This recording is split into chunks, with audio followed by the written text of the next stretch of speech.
મૃત્યુ જીવનનું અટલ સત્ય છે અને અલગ અલગ સંસ્કૃતિઓમાં ત્યારબાદની પ્રક્રિયાઓ અલગ હોય છે. ભારતમાં દાહ સંસ્કાર એક મુખ્ય પરંપરા છે.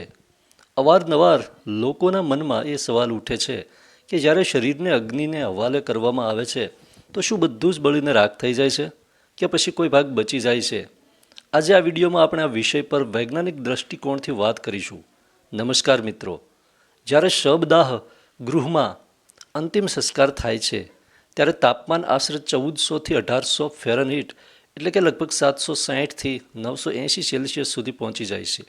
આટલી તેજ ગરમીમાં ત્વચા, માંસપેશીઓ, વાળ અને આંતરિક અંગો તરત જ બાષ્પીભૂત થઈ જાય છે, એટલે કે આ બળીને ગેસમાં બદલાઈ જાય છે. પરંતુ શરીરનું માળખું એટલે કે હાડકાં એટલી સરળતાથી રાખ નથી થતા.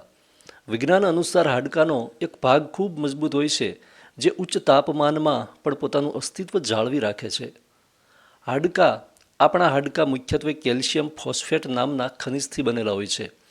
આ હાડકાની અંદરના ઓર્ગેનિક પદાર્થો જેમ કે કોલેજન ને તો બાળી નાખે છે, પરંતુ જે ખનિજ માળખું એટલે કે મિનરલ સ્ટ્રક્ચર હોય છે તે ઓગળતું નથી. તેવી જ રીતે શરીરનો સૌથી કઠોર ભાગ હોય છે આપણા દાંત. દાંતનું બહારનું આવરણ ઇનેમલ માનવ શરીરનો સૌથી મજબૂત પદાર્થ છે.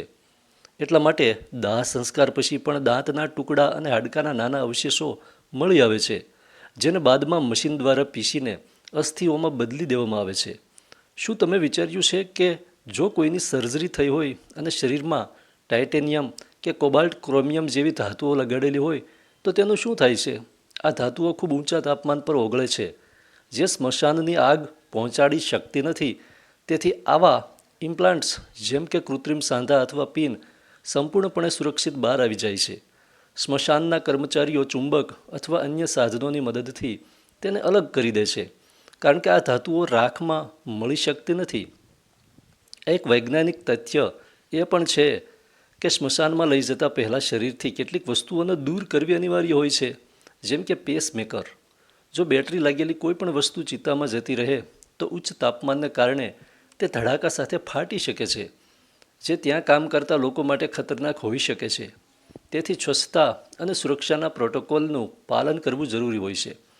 તો મિત્રો, ટૂંકમાં કહીએ તો દાહ સંસ્કાર શરીરના જૈવિક અંગોનો તો નાશ કરી દે છે, પરંતુ હાડકાનું ખનિજ માળખું અને દાંત બચી જાય છે, જે આપણે અસ્થિ કળશમાં લઈ જઈએ છીએ. તે અસલમાં તે હાડકાના અવશેષોનો પાવડર હોય છે.